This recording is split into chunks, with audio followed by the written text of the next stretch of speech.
You set foot on foreign soil. Only this land isn't ruled by any country or government. In this land we celebrate music. In this land we celebrate games. In this land we celebrate those who compose video game music. Welcome to the VG Embassy.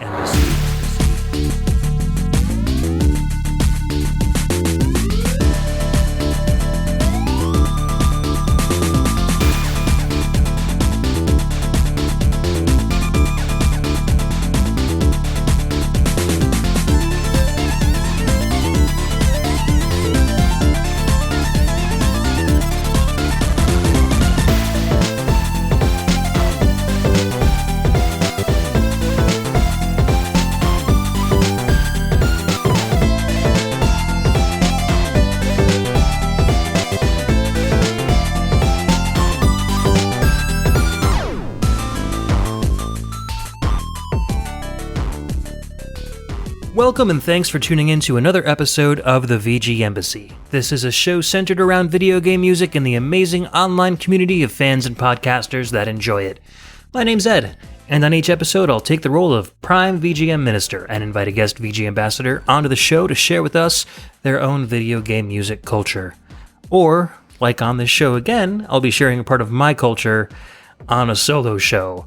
And one of the things that always comes to my mind whenever I talk about my own culture is the system that we will be visiting today.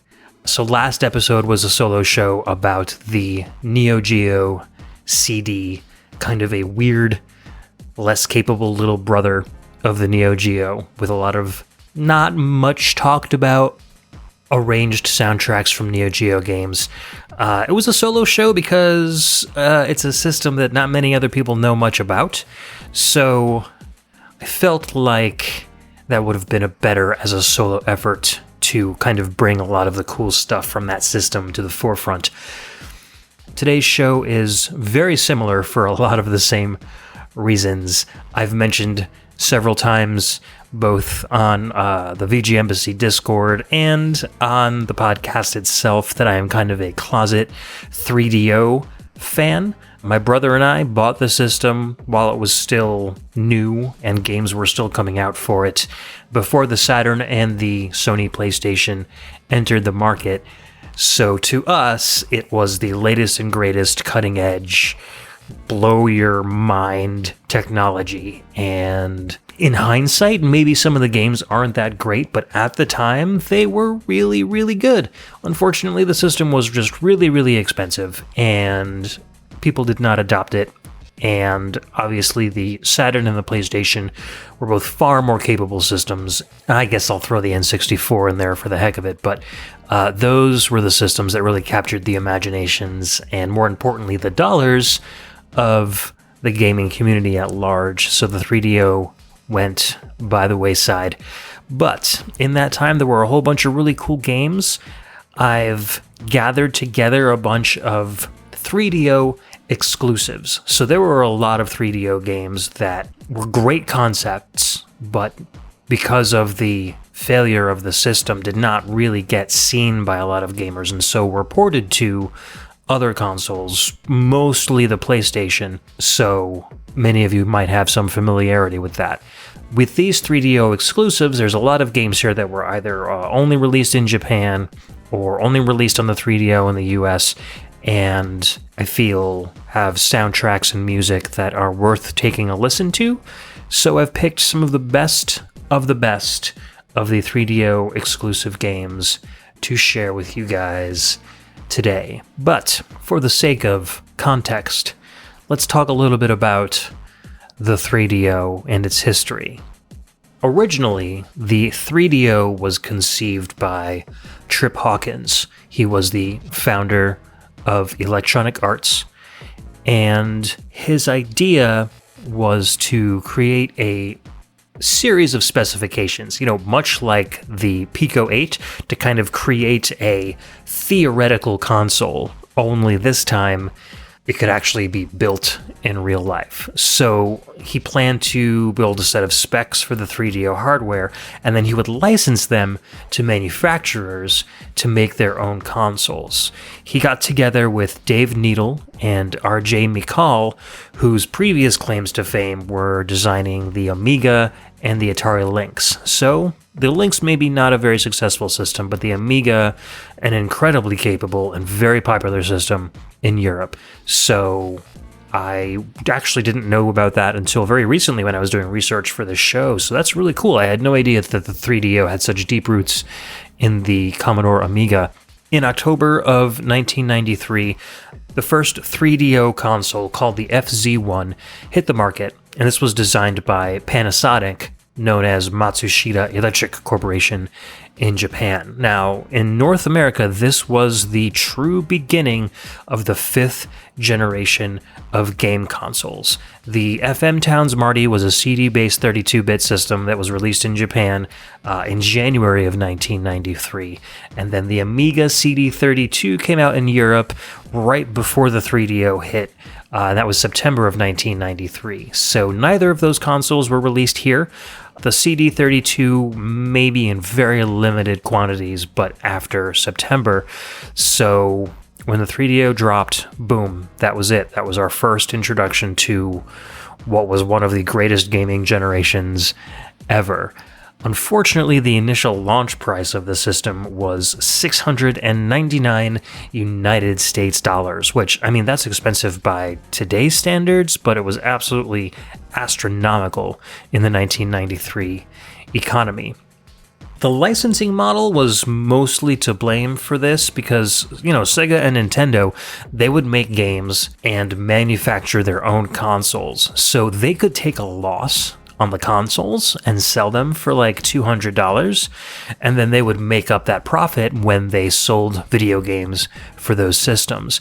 Because 3DO was licensing their design specifications to hardware manufacturers, they couldn't recoup their costs by selling video games and such.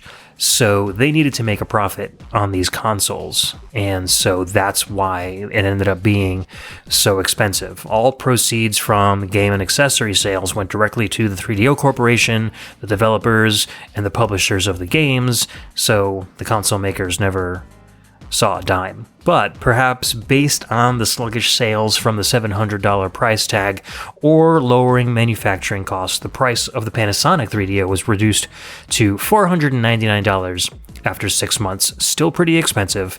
And then Gold Star launched their model at $399 shortly after. Gold Star is now more popularly known as LG. Sanyo also released a 3DO model, but only in Japan. But those were the only 3 manufacturers to ever license the 3DO design for home console use. Creative, the makers of the Sound Blaster, they released a 3DO circuit board that you could install in your DOS or Windows 95 computer, which would allow you to put 3DO games in a CD-ROM drive and play 3DO games on your computer screen. But the hardware of the 3DO was in that card. It didn't really use any hardware from the PC. It was like having 2 different systems in one case.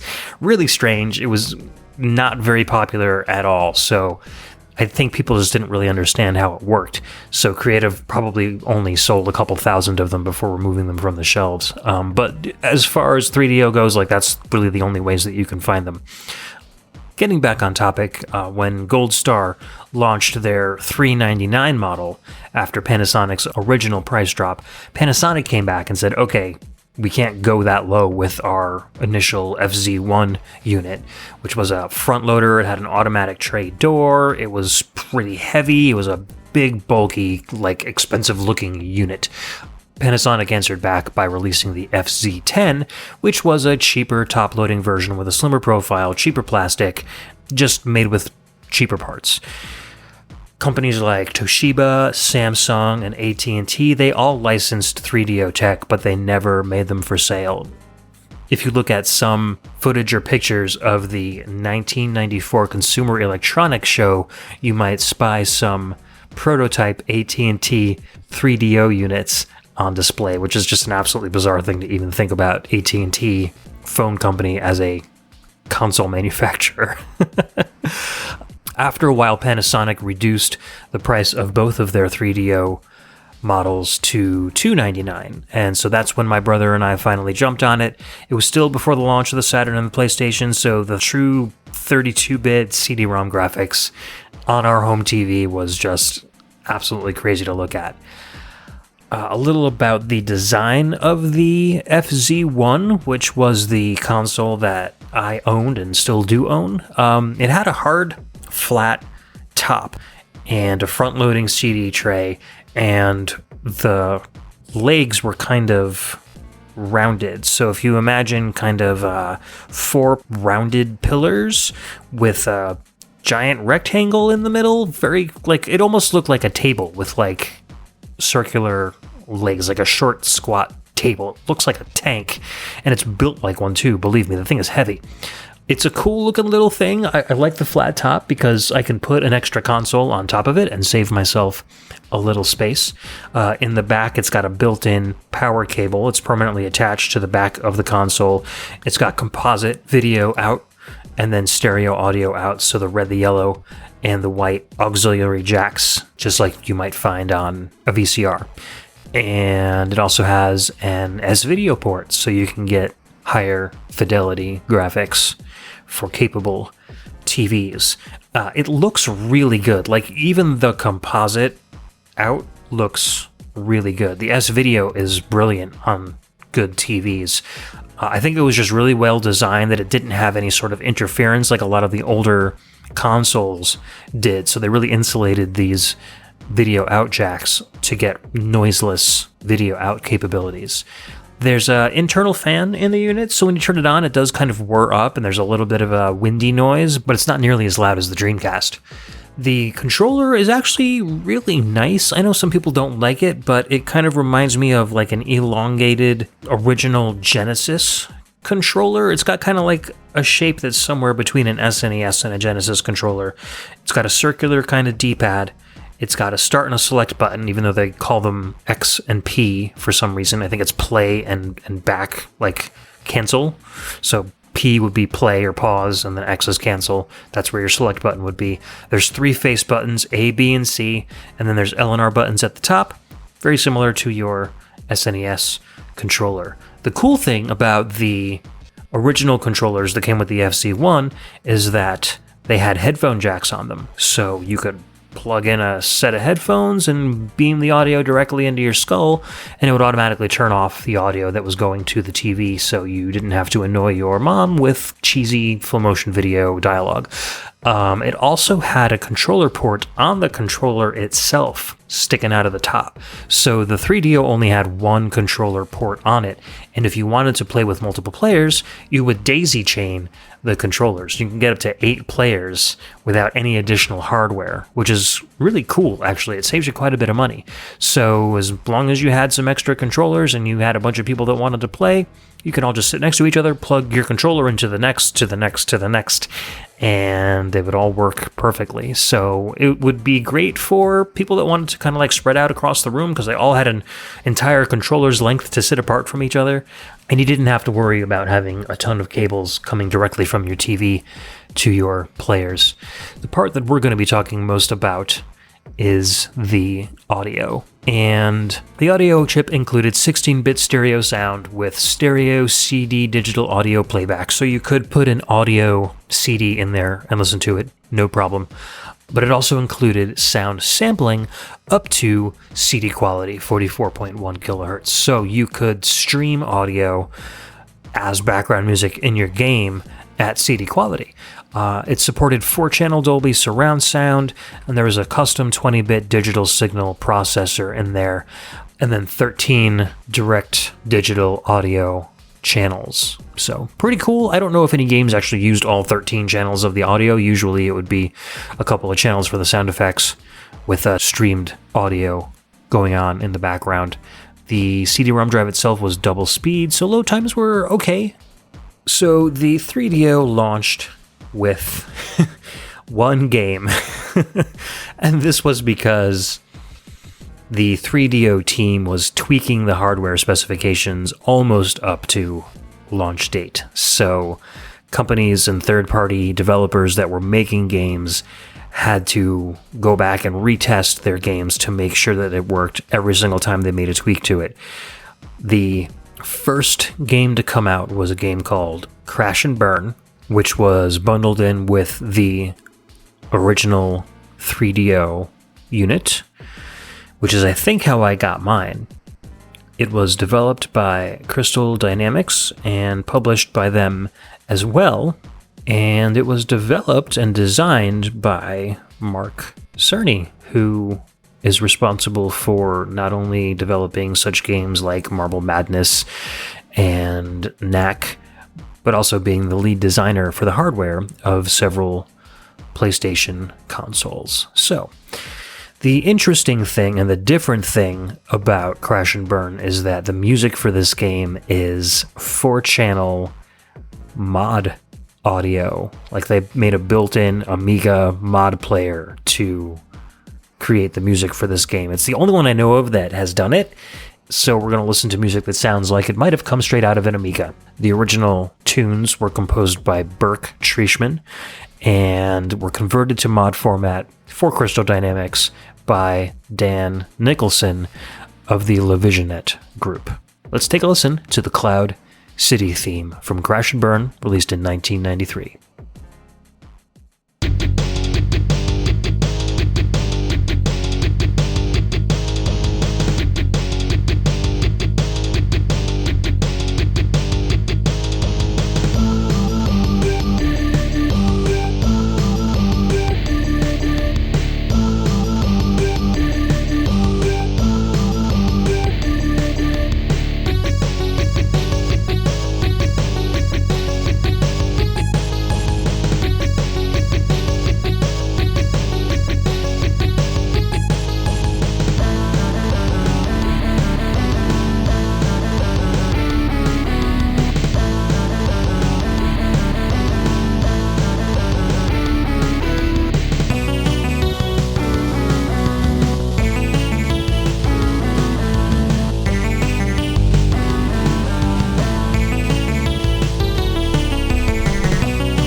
All right, that was Cloud City from Crash and Burn, released in 1993. It was the launch title of the 3DO, developed and published by Crystal Dynamics, and composed by Burke Trieschmann and arranged for Amiga mod format by Dan Nicholson of the LaVisionette group.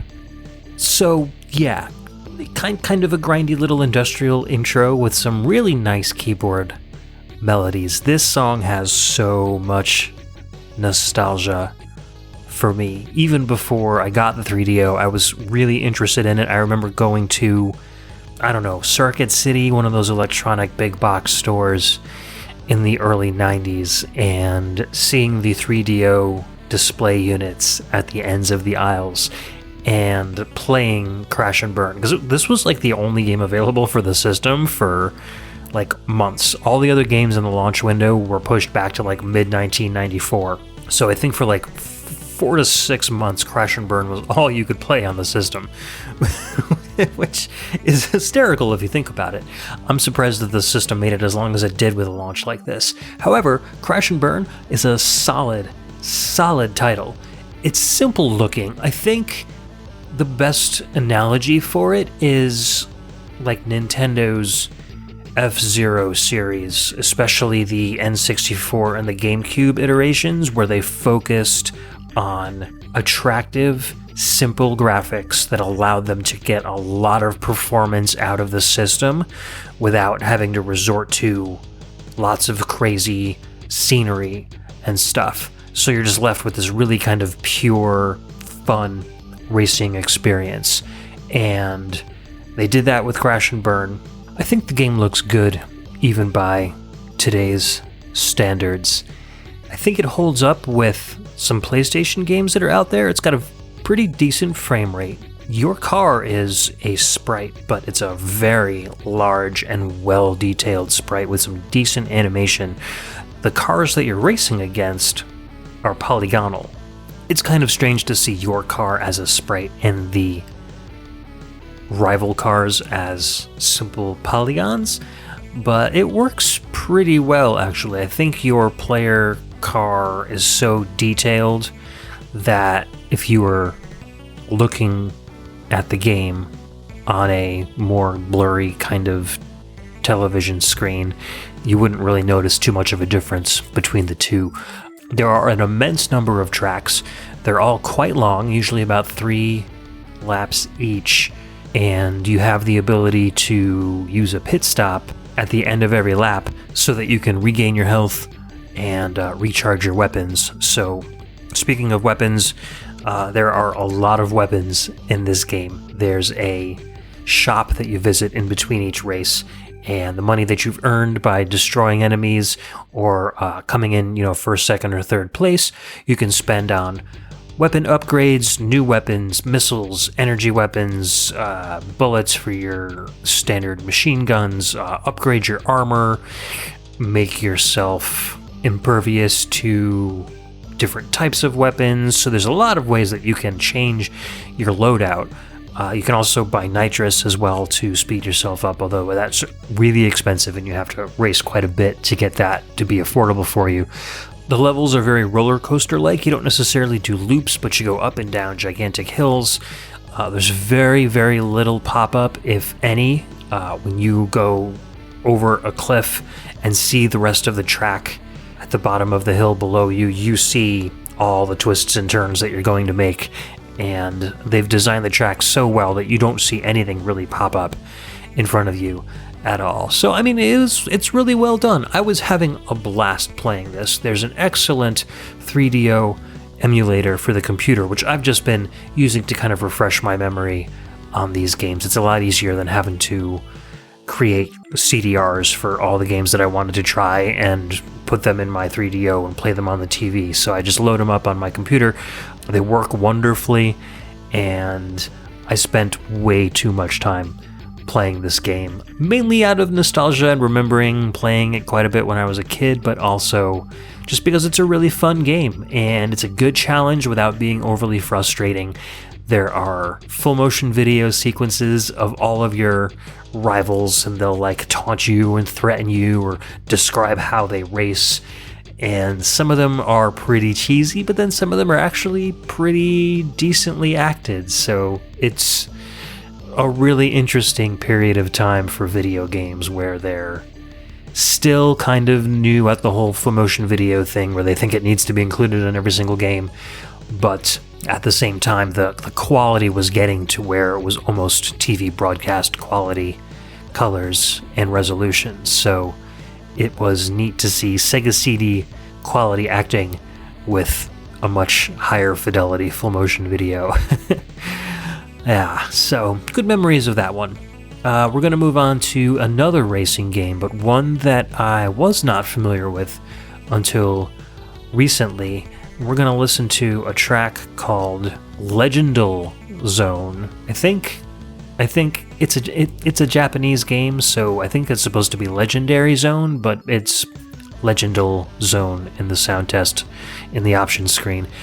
This is from a game called Autobahn Tokyo. This was released in 1995. Let's take a listen.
Alright, that rockin' tune was Legendal Zone, aka Course 5, from Autobahn Tokyo. It was released in 1995. It was a Japanese exclusive composed by an unknown artist. There's no credits or anything in this game, so I don't know anything about the people that worked on it.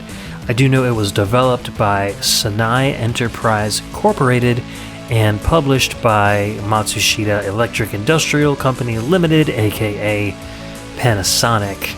This was a racing game that did kind of the opposite of what Crash and Burn did. I do like some of the music.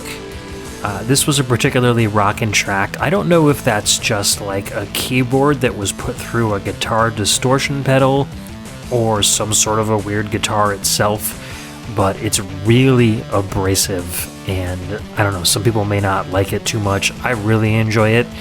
This has just a good kind of like, I don't know, 50s American rock vibe, but it's fun, and it's kind of a long loop. It's about like 2 minutes and 40 seconds. It's 44 kilohertz mono, so it's decent quality, but not stereo, so it might sound a little interesting to your ears. Autobahn Tokyo really wants to be another racing title, and I'll play a snippet of the introduction to the game, and I will let you pause for a moment to think about what game that might be. Autobahn Tokyo!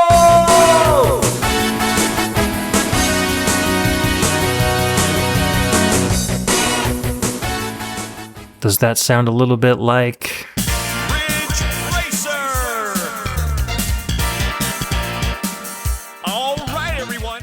Yeah, so the graphics, the cars, the gameplay style, even your speedometer in the bottom corner of the screen really, really looks like Ridge Racer. And unfortunately, it just doesn't hold up at all. The frame rate is like, I don't know, 5 frames per second. It's extremely choppy. It's like you're trying to play a PlayStation game on an emulator that just isn't written properly, or your computer's just too slow and the game's going the right speed, but you're seeing like every 5th frame. It's nearly impossible to control this game because it is just so abysmal. There's incredible amounts of pop-up. The textures and the details on the track are very chunky and low res. It's like everything about this game, they just like didn't know what they were doing on the 3DO. And it's a shame because I really like this song, and I think the game would have been cool if they had been able to give it some more production time and increase the performance. The soundtrack on the whole, like I said, this is my favorite track from the game. There's some really like comically bad stuff. Take a listen to a snippet from Win 1.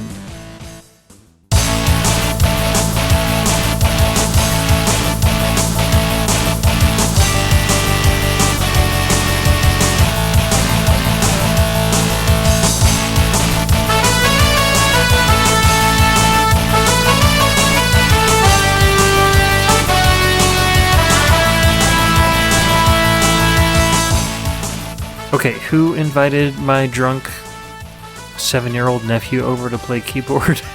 I don't know where I came up with that, but that's what it sounds like to me. Like, I don't know, I like the backing music sounds cool. It's just your typical kind of rock backing track, but man, that keyboard needs to go, and needs to go now. I don't recommend playing Autobahn Tokyo if it's going to be your introduction to the 3DO. There's a lot of really good stuff out there that's worth playing. This is not one of those games, but I did feel it was a 3DO exclusive with a cool enough song in it that I wanted to share it on the show and talk a little bit about it. Next up is a perfect example of what can be accomplished on the 3DO when a development company knows what they're doing. This is the Level 1 theme from Blade Force. This was released in 1999, developed and published by the 3DO company, composed by Nick Lockwood.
Alright, another rockin' tune that was level 1 from Blade Force, released in 1995 by the 3DO company, composed by Nick Lockwood. This is the only credit I could find for Nick Lockwood as far as video game music goes. I even tried to do a Google search for him just as a general composer, musician, etc., and nothing else comes up. So, Nick Lockwood, wherever you are, cool stuff. This whole soundtrack has some really good, like, spot-on 1995 grunge rock, and I really like it. This is like instrumental, I don't know, Stone Temple Pilots, Pearl Jam kind of thing. Maybe not as bluesy as Pearl Jam, but still some really good rock.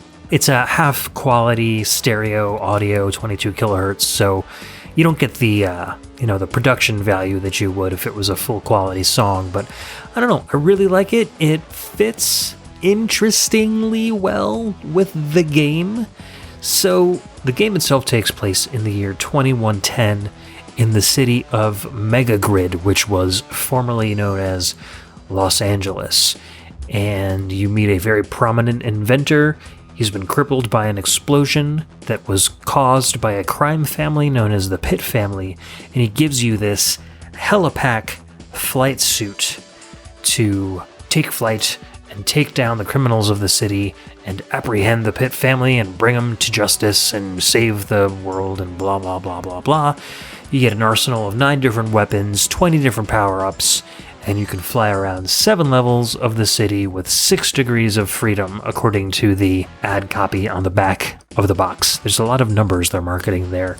But they're right. There's a ton of power-ups, and there's just so many freaking different power-ups in this game that you can't keep straight what they all do. And there's so many of them, you can't possibly collect them all.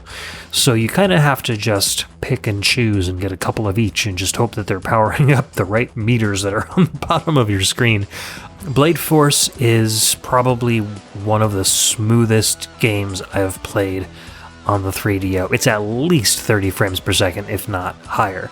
And you're flying around these fairly well-detailed cities. I mean, you can tell that they're polygonal panels with textures on them, obviously, but it looks good. There's not a lot of draw distance, which they kind of explain away with all the smog over, Megagrid City. But you're not moving at a pace that's extremely fast. You're kind of hovering over the city and taking out turrets and generators and kind of moving around from area to area.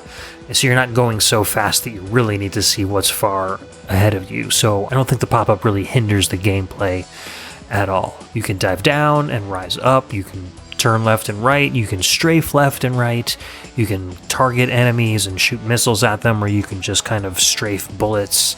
It's cool. Your character itself is just a completely suited up guy with a helmet with like a mirror panel over his face and a helicopter backpack.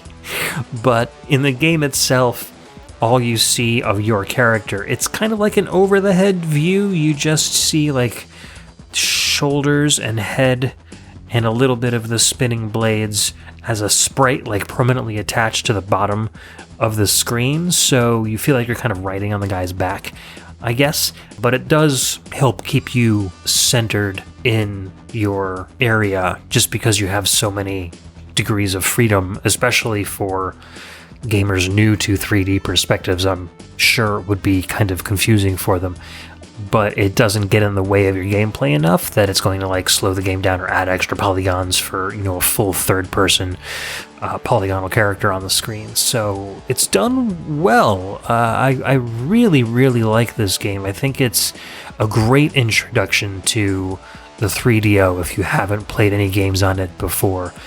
It really will kind of show you what the system was capable of, and I think it still holds up as a very good game nowadays. You travel through these very large, like surprisingly large areas. All you have to do is hit the X or the select button, and you can look at the map and you can see exactly where you've been, where you need to go. You collect keys to open up gates, kind of similar to Doom. You have to carry out missions like take down a particular energy generator or kill so many turrets, etc., etc. There's really nice full motion video stuff too, which has computer generated graphics that are, I'd say, still pretty impressive for 1995. I think this was a really big budget title. I'm not sure if it made back the money that they spent on it, but I was very, very impressed with this. I remember playing it back in the day, but it's been at least 15, 20 years since I looked at it, and reviewing it again just before I recorded this show, I was very happy that it kind of held up to what I remember of it. And it's got a great soundtrack too. There's about 6 or 7 really good rock tracks, and so when you're playing the game, you have some cool tunes to listen to while you fly around the mega grid looking for things to shoot at, of which there is no shortage at all. Alright, let's move on to the next game, which is probably the weirdest one I'm going to feature on the show. This is a track called Water from Cheeky Cheeky Machine Mo Race. This came out in 1995, developed and published by Future Pirates, and this is a full motion video racing game with interactive betting elements based on the Hanna-Barbera Wacky Races franchise, and it was only released in Japan. But it's got some cool tunes, so let's listen to Water from, again, another unknown composer.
Alright, that was Water from Cheeky Cheeky Machine Mo Race, aka Wacky Races, released in 1995, Japan only, for the 3DO. That was developed and published by a company known as Future Pirates, and I have been unable to track down any other games that they have done. As far as I know, they've only done Cheeky Cheeky Machine Mo Race and Cheeky Cheeky Machine Mo Race 2 in space. The first game is I guess it's a Wacky Races featurette or movie of sorts, interactive movie.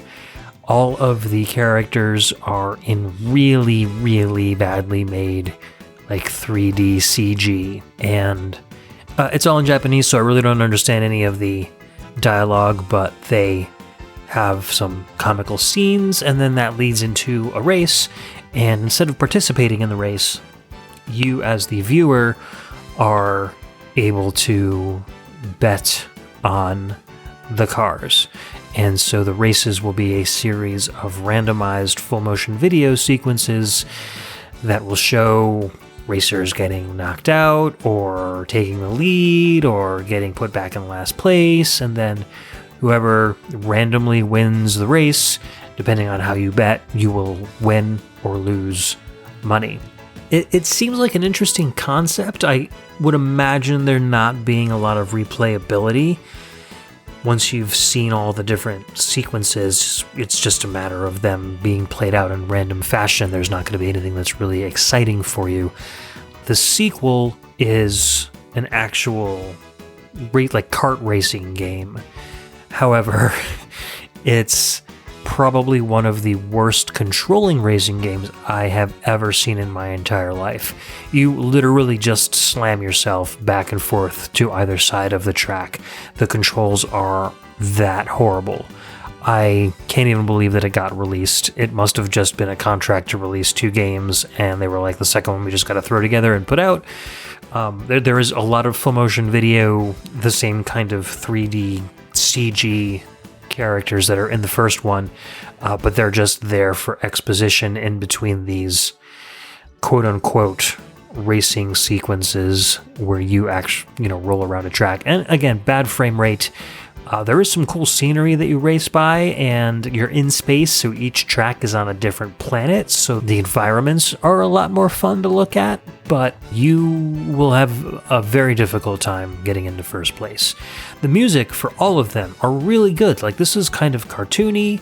It's got some really nice piano chord work going on there, nice horn sections, really kind of upbeat and positive sounding. All the music on both of these soundtracks is very, very similar. All very cartoony and upbeat, but not necessarily all the same instrumentation. Some songs might have like banjo, or some might have more of a flute or an orchestral sound. So I wish the composers were known, because there is a lot of really good stuff here that I'd like to find more work from them in other games.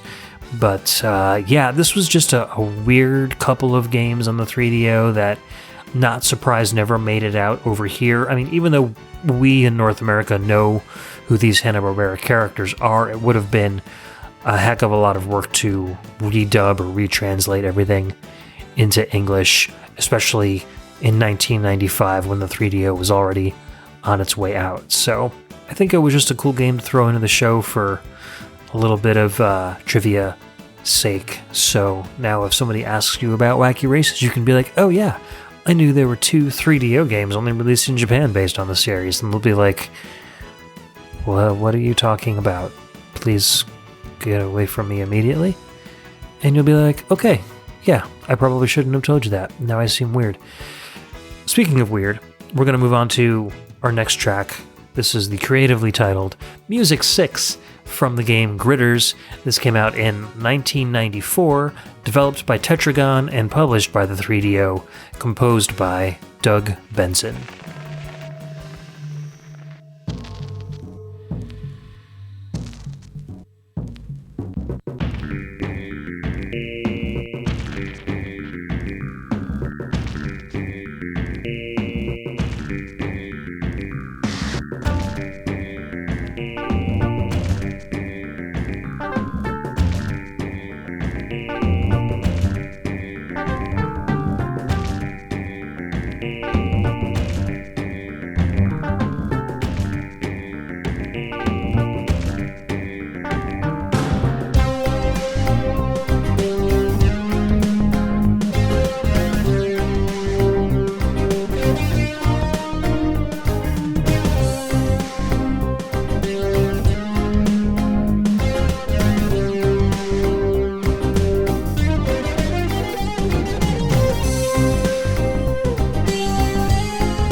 This game has a really good soundtrack. That was Music 6 from the game Gritters, which was released on the 3DO exclusively in 1994, composed by Doug Benson. And that was a game developed by Tetragon. They only made one other game, Nanotech Warrior, for the PS1. And I remember somebody was going to submit that to me for a blind listen. It might have been Cam Worma, one of my previous VG ambassadors, but that also had a really good soundtrack as well. The game itself was published by 3DO. The music is 44 kilohertz stereo, so you get a nice, full, rich sound out of this one. I love how it starts with this kind of like smoky, seedy, almost Arabian sounding, but at the same time kind of like mechanical-ish. It's got that very Machine Kit kind of drum machine going on in the background. And then it gets kind of like more and more rock as it goes on, and then by the time it finishes, there's like squealing guitar solos and stuff. So it really kind of takes this journey like out of the back alleyways and like into a city or something. It's a really cool little piece. The rest of the music in this soundtrack is also really good. I get the feeling that it's almost accidentally industrial, more in the sense that they were trying to embody the factory atmosphere that this game takes place in, and so in essence kind of came up with a lot of tropes that quote-unquote industrial music uses.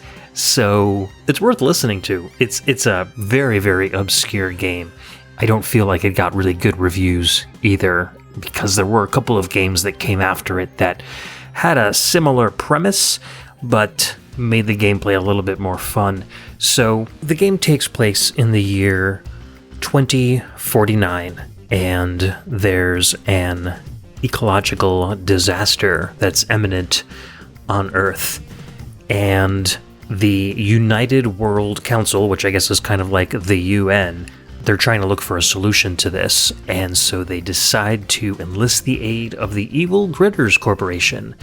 And Gritters are the manufacturing automatons that are used in the corporation's factory, and their name is derived from the acronym GRID, which stands for Geo Radical Interactive Dynamo. I know they're just kind of shoehorning things into the storyline here, but anyways, you play as Zach, and Zach is the last employee left of a building that used to be full of 1,550 workers. And slowly but surely the entire plant has been taken over by these automatons, which are basically giant cubes that roll around and perform mysterious tasks. You never really actually see them working, you just kind of see them rolling back and forth. But on a particular day of work, Zach shows up and finds a pink slip waiting for him. They are going full 100% automation, and attached to that pink slip is a note that says, "Help me," from a woman named Sarah. You don't even know who Sarah is. And then she says after that there is a terrible secret waiting in the basement. So you take it upon yourself to go find out what the issue in the basement is, and that includes 35 levels of navigating the grid. And a grid is basically just a big flat plane divided into squares, and on this plane roll these giant cubes, and the cubes look different, and depending on how they look, they behave differently, and your job is to find pieces of a green pyramid on each level, and once you have all the pieces in the level, you can head to the exit. It's about as simple as it sounds. It gets pretty rough towards the end because you need to know exactly where to walk, because the gritters can crush you if they roll over you. Although some gritters you can stop in their path, some gritters you can push into the paths of other gritters to make them stop, and when they stop, if they're holding one of those green triangle pieces, they'll drop it, and then you have to let them move on, and they'll leave the green pyramid on the square that it was currently stopped on. So there's some strategy involved. You can find a dog named Fidex, and it's a half dog, half robot. It doesn't really do anything that I'm aware of. You just find the dog. I think you get more points if you end the level with the dog, so it's kind of like just an extra thing that you have to get across the map to collect before you end the level. And when you end the level, you just get beamed to the next one. In between, there are neat little animated sequences that remind me of like the animation from Spider-Man vs. the Kingpin on the Sega CD. Very kind of comic booky with some interesting voice acting. The composer, Doug Benson, also, I'm not exactly sure if it's the same person, but there's also a pretty famous comedian named Doug Benson. He's had like Comedy Central specials and he's produced stuff.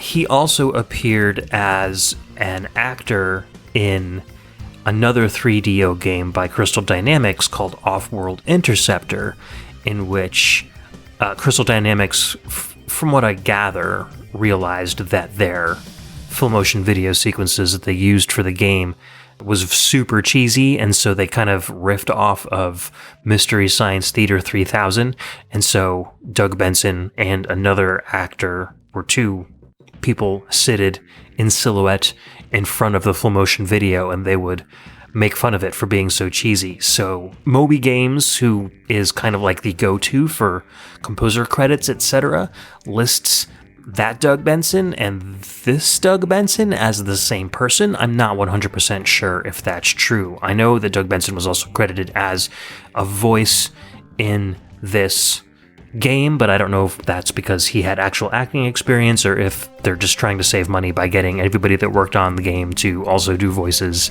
in the cutscenes, which is not unheard of in the low budget days. So that's the mystery of Doug Benson. I don't know, maybe I can reach out to him on Twitter at some point and be like, did you compose 3DO games by any chance? Like Gritters and Nanotech Warrior? And it would be really strange if he said yes, because he's actually a pretty funny comic, which means he has a secret composer skill. Yeah. So do I recommend playing this game? It's interesting. If you like puzzle games, like Intelligent Cube, it's kind of similar to that. If you like the Adventures of Lolo games, like basically like walking around a grid, pushing things, getting from one spot to another, you might enjoy this one. And I think the soundtrack would keep you motivated because it's got a pretty pumpin' like industrial rock soundtrack. And yeah, I don't know. There are also cheat codes you can use that let you skip levels so you can get to the more challenging stuff, because the first like 10 or 12 levels are pretty simple stuff. To be honest, I actually had to use a cheat to get all the way to the end of the game and see the credits, because Doug Benson's name isn't mentioned anywhere on the internet as composer for this game, and there's no footage of the credits at all on YouTube or any other video service on the web, so I had to kind of cheat my way to the end to see if there was actually a credit sequence. That's where I found his name for this game, so it's a mystery. A lot of these 3DO games, there's just not a lot of interest in them. Like, even in looking for YouTube videos on Gritters, I think there's maybe one review that's less than 2 minutes long, and it's 11 years old on RetroWare channel on YouTube. There are a couple of samples of gameplay, but there's nothing that goes in depth on, you know, how to play this game or any sort of modern style review. So there's a market for this stuff out there. If you're a YouTuber or want to get into YouTubing and you want to maybe collaborate with somebody who knows a lot about 3DO to get some cool reviews out for games that don't have them, I don't know, talk to me. We'll think of something. Anyways, that is all I gotta say about Gritters. Again, check it out if you like puzzlers. So this next game coming up might be familiar to a scant few of you. Recently, I appeared in place of Justin Schneider on a XVGM Radio live episode with Mike Levy. It was the first time I did a podcast show with Mike Levy since our last episode of Pixel Tunes Radio over 2 years ago. So it was a little Pixel Tunes reunion. We did a show about baseball because it is spring, and even though there is still quarantine going on, baseball would have been starting. So I picked a lot of really obscure baseball games, and one of them happened to be Pro Yakyu Virtual Stadium Professional Baseball. This was released in 1995 for the 3DO.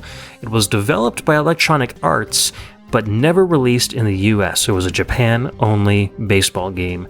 This one was composed by Electronic Arts composing stalwart Michael J. Sokurka and remixed by Adam Bravin. So this is Menu Mix B from Pro Yaku Virtual Stadium Professional Baseball.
That jazzy little tune was Menu Mix B from Pro Yaku Virtual Stadium Professional Baseball. That came out in 1995, composed by Michael J. Sokurka and remixed by Adam Bravin, developed by EA Sports for a Japanese-only release. Love this music. So as you may have gathered, it seems like Michael J. Sokurka wrote the original Menu theme, and then Adam Bravin did several remixes of it. So each time you go to the menu, you get a slightly different version of the Menu theme. And on XVGM Radio, I played Menu Mix C, and here is menu mix B. Those of you who might have remembered C that listen to the show, you'll probably find that they sound very similar to each other. They're just slightly different in terms of arrangement and how some of the Japanese English vocal samples are arranged. But overall, the theme and tone of the song is very jazzy, very upbeat, very kind of high class, I guess. You know, they could have gone with the very kind of pompous, like pomp and circumstance style stuff that ESPN likes to use, or they could have just done some really cheesy kind of rock, but they went with a very classy, jazz-oriented piece here, and Electronic Arts did that with a lot of their 3DO games. I think they really understood that Trip Hawkins' idea was to market these games toward a much older audience than was playing the Super Nintendo and the Genesis at the time. And a lot of these games did have much more mature kind of themes, not necessarily like R-rated or X-rated stuff, but they weren't happy, cartoony, they weren't just violence for the sake of violence. They had some really decent introductory scenes that weren't just like, oh, here's the bad guy, we have to go kill him. I mean, Gritters was kind of like that, but Blade Force was decidedly not.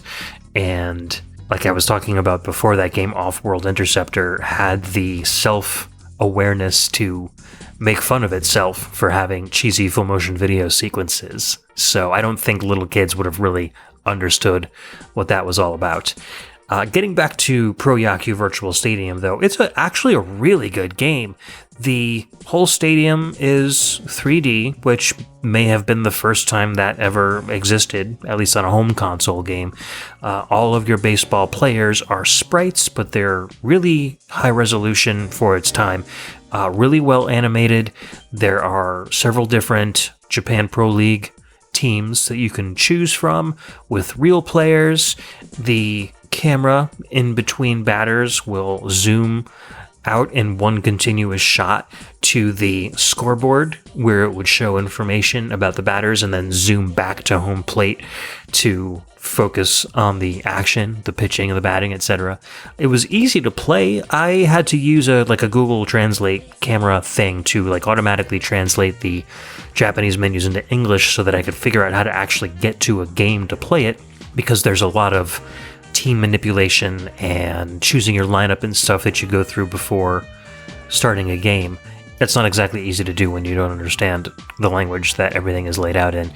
So, but once I got to play in a game, it was fun. Batting was pretty easy. Pitching was cool too. I didn't have any issues getting used to it. I wonder if this would have been successful had they ported it over to an American release. Unfortunately, it seems like it was really developed for Japan only, because all of the FMV sequences behind the menus were of, Japanese players batting and catching, and, had visible Japan Pro League logos on their shirts, etc. So they would have really had to have ripped all of that stuff out and replaced it with American Major League Baseball logos and players, etc., to give that feeling of authenticity that I think this version had. I don't have any idea how well this sold, but I think if Japanese 3DO fans were looking for a good baseball game, there were only two. I think there was just Pro Stadium and then Pro Yaku Virtual Stadium. And of the two, from the very few blurbs I could find on the internet about these games, that Pro Yaku Virtual Stadium was definitely the better of the two and the one that was worth playing. A little bit about Michael J. Sakurka. It's funny because Alex Messenger was in on the chat while Mike and I were doing the live XVGM radio show, and I knew he was gonna do this, but as soon as I mentioned his name, Alex's face lit up, because Sakurka is a longtime Electronic Arts composer and responsible for a lot of the soundtracks from the NHL games, NHL 93, 94, some of his favorite NHL games. He's a huge hockey fan, so it was cool to be able to bring to him a piece from Sokurka that he probably never would have heard before. I also mentioned on the show that the fact that Adam Bravin did the remixes was also kind of a coincidence, because on my other podcast, The Arcane Machine, Justin, who is the other XVGM radio host, but my co-host on that podcast, he played a song from a goth band called She Wants Revenge. As a two-person band, one of them was Adam Bravin, and yes, it was the same Adam Bravin that did this remix. So Small World had no idea that this song had anything to do with anything that would have ever appeared on Arcane Machine. Adam Bravin is also known as DJ Adam 12. He's pretty famous. He was actually Barack Obama's family's personal DJ for when they had parties. Like, I guess when his daughters had their birthday parties, he would come and spin their favorite music. And, you know, if he wanted to have an upbeat kind of soiree at the White House, Adam 12 would come in and do his DJ stuff. So, yeah, that's actually pretty cool. And to know that he also worked on some video game music, that's also cool as well. So let's move on to our next track. This one is an amazing one. This is from a game called Stellar 7, Draxon's Revenge. The track we're going to listen to is called Antares, and it's composed by Christopher Stevens. This game came out in 1993, and it was developed and published by Dynamics.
Alright, that was Antares from Stellar 7, Draxon's Revenge. That was released in 1993, composed by Christopher Stevens and developed by Dynamics. Now, don't get them confused with Crystal Dynamics. There were two very prominent 3DO developers with very similar names. So there's Crystal Dynamics, in which Dynamics was spelled the traditional way, and then there was Dynamics, which was just the word by itself, but there was an X at the end. So it was a little bit stylized, and I always used to get them mixed up as well. I still get them mixed up, but, you know, I'm an idiot, so these things happen. Who's not an idiot is Christopher Stevens, because this soundtrack is absolutely incredible. I love the way that this starts off just kind of very dancey and heavy, and then those squealing guitars come in towards the middle of it. It's a really, really rockin' tune, and it's the perfect amplitude for the never-ending action that this game is. I love also that it's stereo 44 kilohertz, so it's really nice CD quality. You get this music just pumping through your TV speakers when you're playing.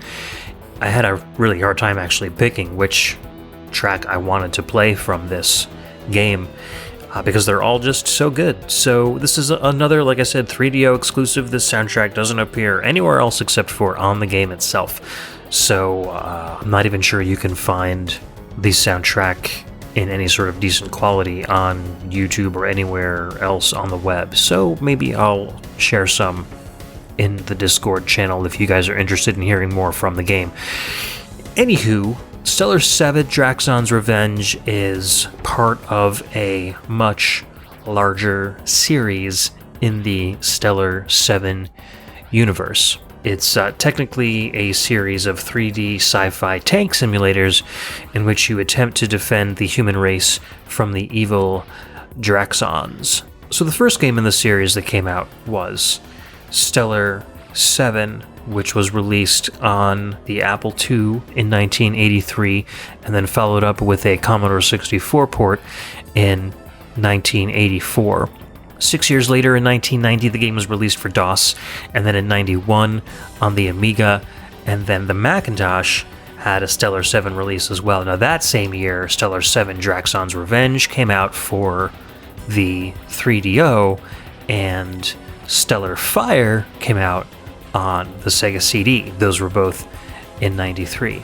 There was also a game called Nova 9, The Return of Gur Draxon, and that was like a side game that came out in 1991 for the Amiga and DOS systems, and it was developed by Dynamics, but then it was published by Sierra Online. So very similar kind of gameplay. I think it just had a little bit more in the realm of storyline and narration.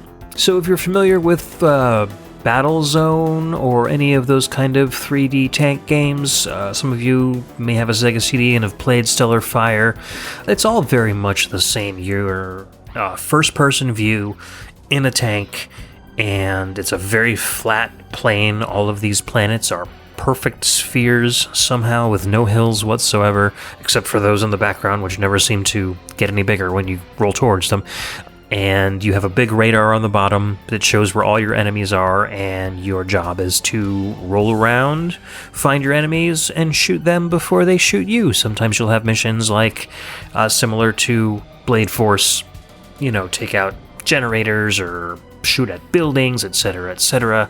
This game series has a really deep kind of sci-fi lore to it, made even better because the Draxon's Revenge storyline was narrated in part by Michael Dorn, otherwise known as Worf, from Star Trek The Next Generation. And this was while Next Generation was still currently airing, so it was really cool. Like, I got really interested in it because I used to love Next Generation.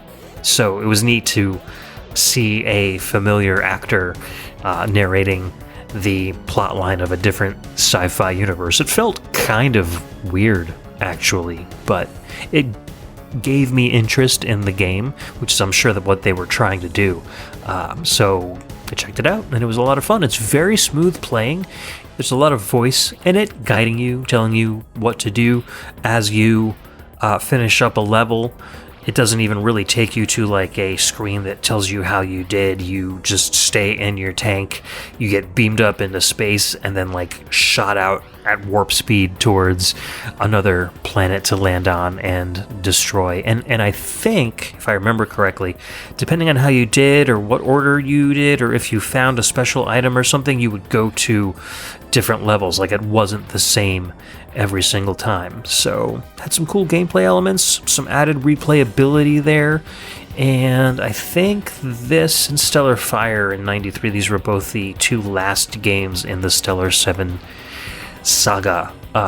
This would be a really cool series to bring back as kind of like a reboot, because I feel like there's a lot of really good lore here, and you can easily turn a tank simulation style game. You know, it's already 3D. Like, you can easily update something like this for modern computers with some fancy graphics and some cool gameplay. So, I don't know. It'd be nice to see some of these old series come back. Speaking of super old series, this next one is from a game based on Ultraman, the Japanese superhero. This is Battle Against Balten from Ultraman Powered. This was released in 1994 in Japan only, composed by Kisho Yamanaka.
Alright, that was Battle Against Balten from Ultraman Powered, released in 1994, composed by Kisho Yamanaka. Very Japanese VGM here. You know, this sounds like something that you might hear on a Super Nintendo, just with, you know, more sampled instruments than live instrumentation. I really liked having that feel. It felt kind of old and familiar for 5th generation gameplay. So a lot of the music on this soundtrack is like that as well. The game was released and published by Bandai in concert with the Ultraman movie. I believe it was called Ultraman the Ultimate Hero. And the game has a lot of full motion video sequences directly from the game. So you kind of play the movie, I suppose. I don't really know much about Ultraman, so I'm going to kind of use generics here. If you want to step in on Discord or Facebook and fill me in, you can probably help me out quite a bit. So you're this team of humans that are being mobilized against giant monsters, you know, Godzilla size, that are attacking the city. So you see a sequence in which the monster comes to town, and they all say, okay, we gotta go out. It's all in Japanese. They're speaking in, I believe, English, but it's dubbed in Japanese. So you fly your ship towards the monster, and basically you see a graphical cockpit in front of you, and then a full motion video sequence of you going towards the monster, and you've got to basically shoot it as much as you possibly can. And as you get closer to it, it hits you, your screen shatters, and you go tumbling towards the ground. And that whole sequence is basically, you're always going to lose that sequence, but you want to do as much damage to the monster as possible, because after it shows you spiraling towards the ground, that's when Ultraman comes out of the sky to save the day, as he always does. And from there, it turns into a 2D one-on-one fighting game where it's you against the monster of the day. So this is the first monster that you face, Baltan. He's basically a big praying mantis, and one of the easier competitors. You know, all the graphics are digitized photos, so it looks a lot like Street Fighter, the movie, the game, or Mortal Kombat in a sense. Moves very, very slow and clunky. You just kind of jump and kick, and then I think you can do like a fireball motion to shoot your beam, and you follow the same formula time after time. You know, you see a FMV sequence of the next monster, you go out to fight him, you die, or just, you know, get shot to the ground, Ultraman comes down. It's basically a one-on-one fighting game with that extra little shooter sequence built into it. And I think it's cool because it's like you kind of get to wear the enemy down a little bit, so depending on how well you do there really might make a difference in how well you can fight against the monster at the next sequence. So it's neat. If you're an Ultraman fan and you haven't heard of this one, it does seem to have a lot of content from the Ultraman universe kind of really bundled into a game that feels like it really exists in that world. You know, everything being digitized, all the graphics and everything are straight from what you're watching in the full motion video sequences. So it looked like a really nicely done, homogeneous kind of project. Music also has a lot of really bombastic horns. I really love the groovy bass line that brings this one in. And all the other music has, you know, a very heroic, Super Sentai kind of feel to it. All right, we're going to move on to our last track of the show. One of the most, I guess, mature titles I've seen on the 3DO. This one is Floor 3 from the game Iron Angel of the Apocalypse. This came out in 1994, composed by Norikazu Miura.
Quite an atmospheric piece there. That was Floor 3, although it appears many other times in the game, from Iron Angel of the Apocalypse, which was developed and published by Synergy Inc. and released in 1994 for the 3DO. This was a Japanese-developed game, and it's a doozy. It's really interesting. The description on Moby Games is actually pretty funny, and it's pretty accurate.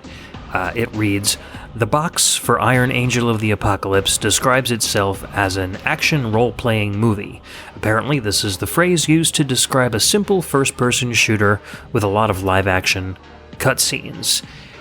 Pretty much says it all. The gameplay itself is like Wolfenstein 3D, but much more simple, if you can imagine, like a cross between Wolfenstein and like a dungeon crawler. So you only have 8 degrees of direction you can move in, so you can't like freely turn around smoothly. You're just going down these long corridors and entering these big rooms, and everything is just very square.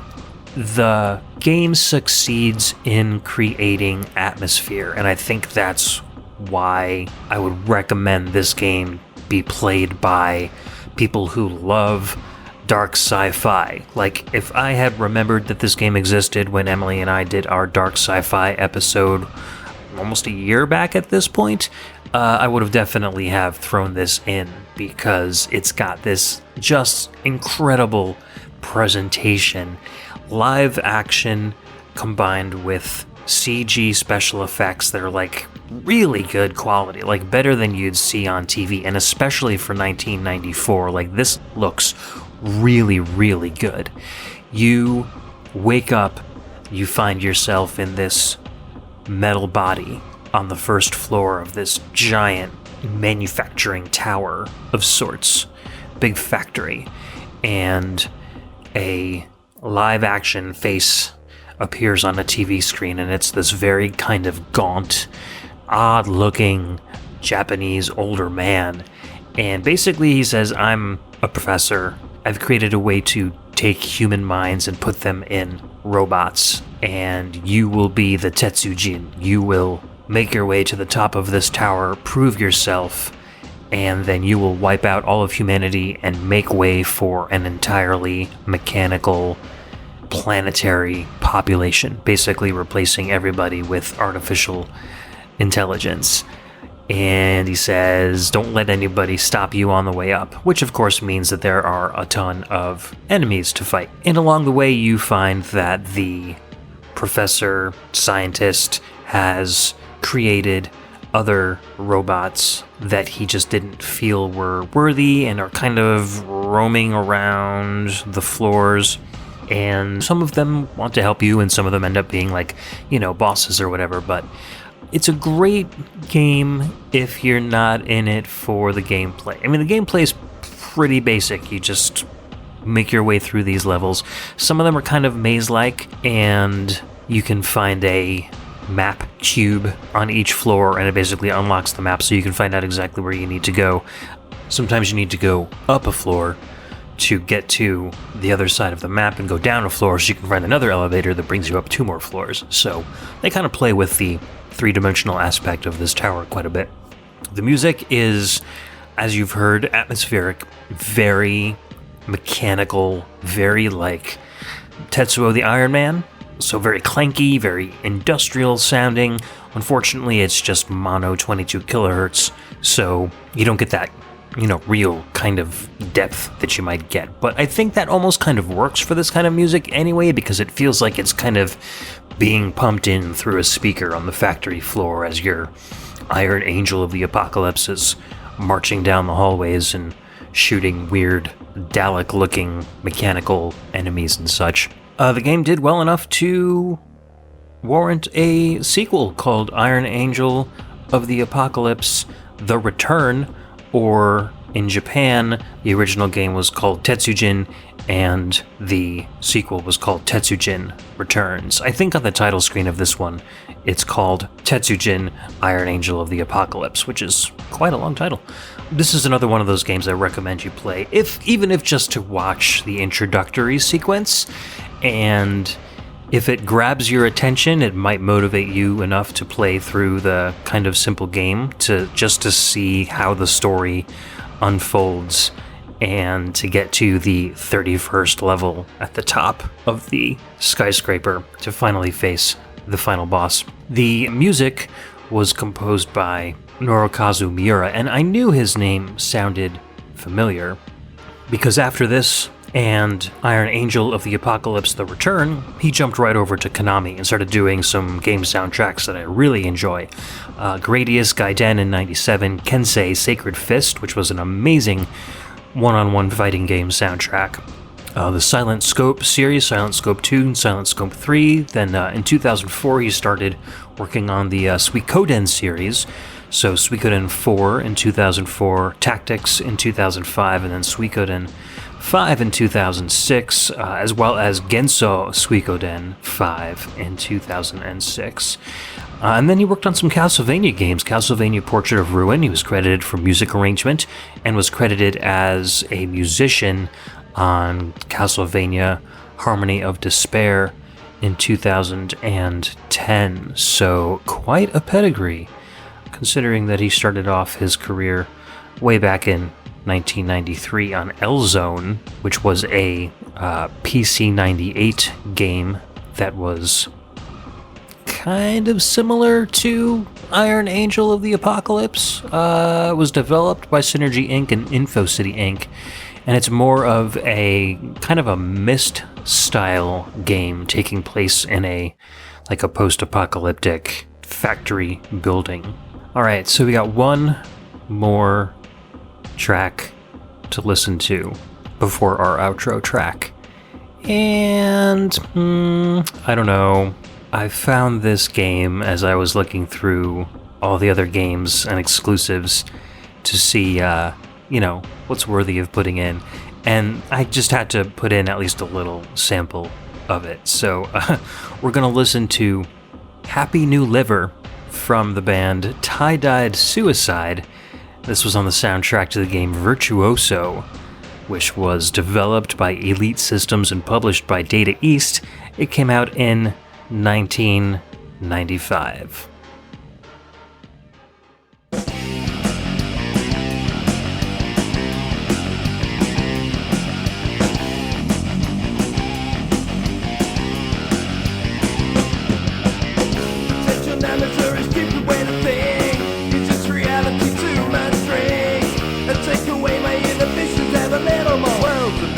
When you're lying on the floor, well, tell me now where my future lies.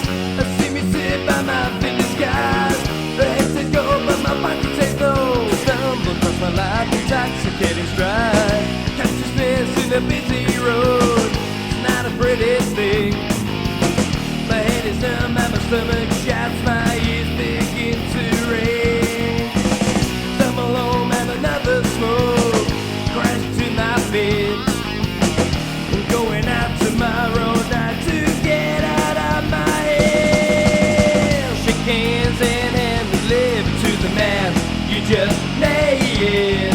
He may have something spelled to say, but it hasn't just happened yet. Excuse me, I have to go now and see my special friend. Don't take a sip, now the floor just slipped out right just around the bed. Unless he's walking out the door, won't talk to me and said some more. Well, next thing I find you in my bed, screaming in the heavens, I wish you was dead. Lying in the gutter of my head. Consciousness in a busy road, it's not a pretty thing. My head is numb, now my stomach shouts, my ears begin to ring. Shake hands and hand the liver to the man you just made. He may have something spelled to say, but it hasn't just happened yet. Excuse me, I have to go now and see my special friend. I'll take a sip down the floor, just let top right just around the bed.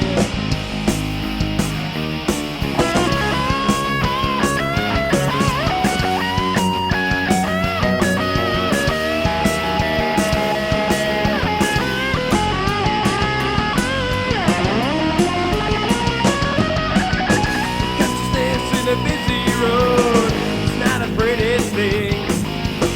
My head is numb and my stomach shots, my ears begin to ring. Stumble home and another smoke and crash to my bed. I'm going out tomorrow night to get out of my head. Shake hands and hand me live to the man you just made. He made something spelled to say, but it hasn't just happened yet. Excuse me, I have to go now and see my special friend. We'll take a sip, not a floor, just let top right just around the bed. Shake hands and have me live to the man you just made. He made something spelled to say, but it hasn't just happened yet. Excuse me, I have to go now and see my special friend. We'll take a sip, now the flight just set top right around the bed.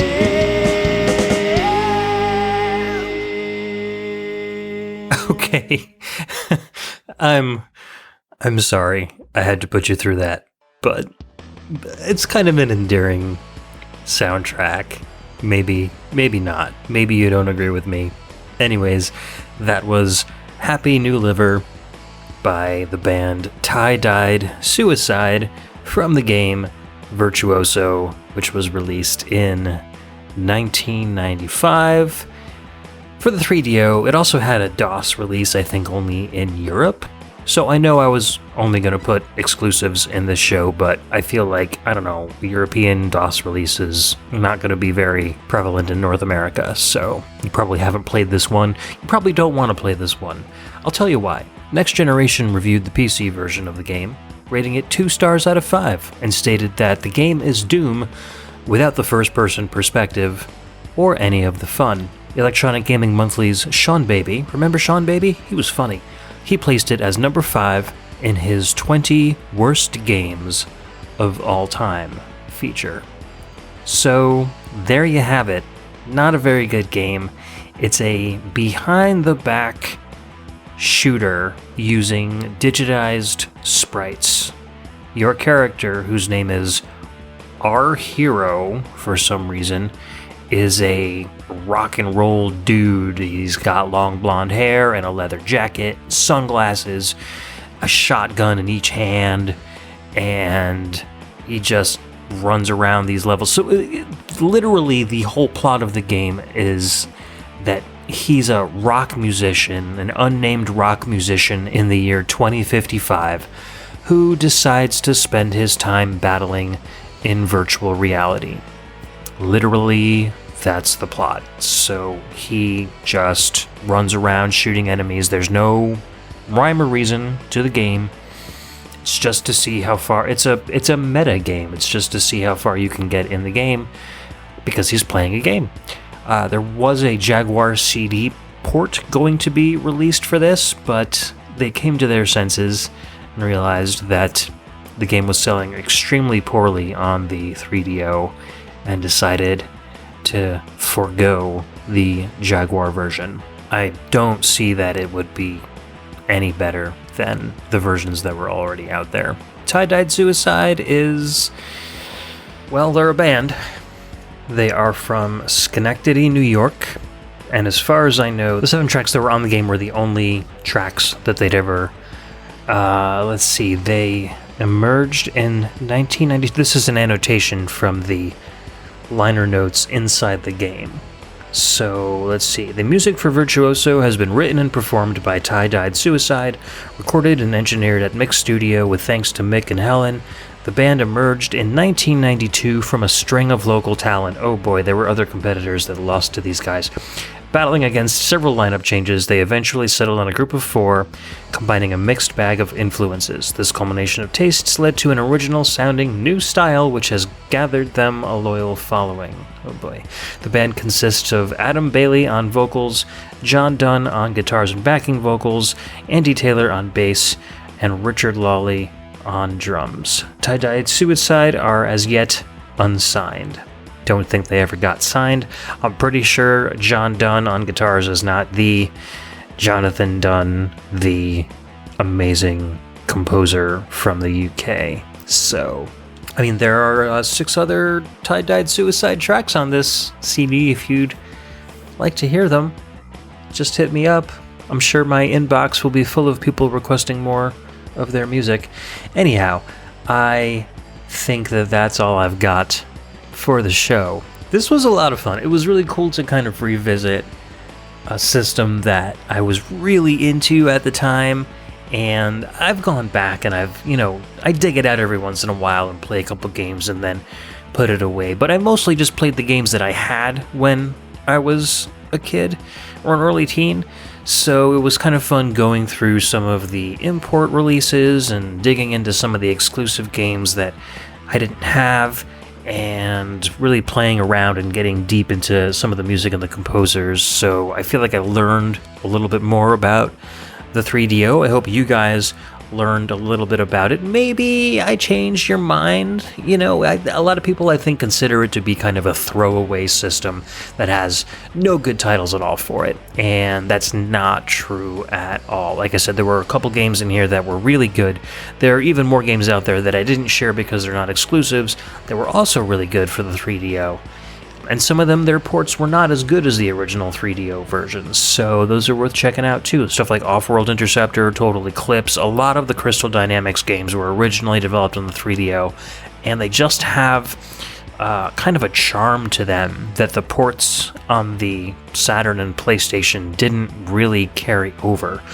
And maybe a lot of it is just that it was like the first real polygonal 32-bit games system that I ever saw, so it was mind-blowing to me. Nostalgia glasses, man, they're hard to take off. If you guys enjoyed any of the music, any of the soundtracks, give me a shout. Let me know.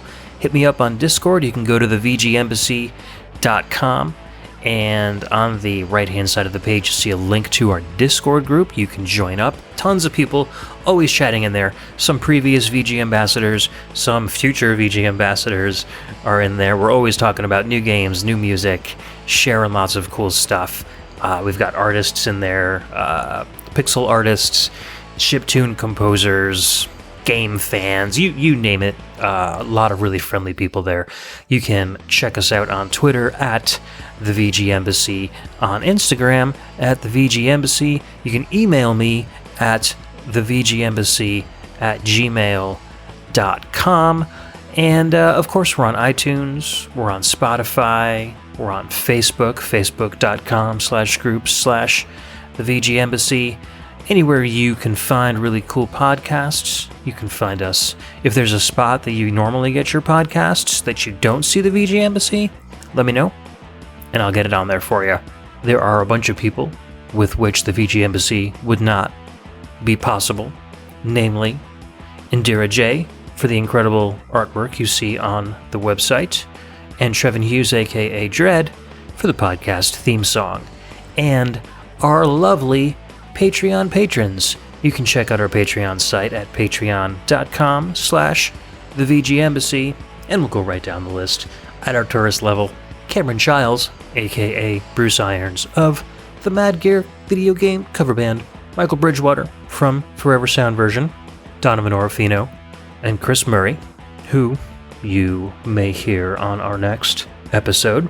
Our VG emissaries, Chris Myers, John Jekyll, aka Mixix Master, Ben the Dyad Dishman from the Dyad Presents, a VGM podcast, Chris Steenerson from the VG Jam podcast, Jordan Worma from the Table to Stage podcast, David Parrish, Bedroth from VGM, the Very Good Music podcast, and Gannon11, aka Mike Stark from the Norwalk Gamers Symphony Orchestra. Welcome, new Patreon patron!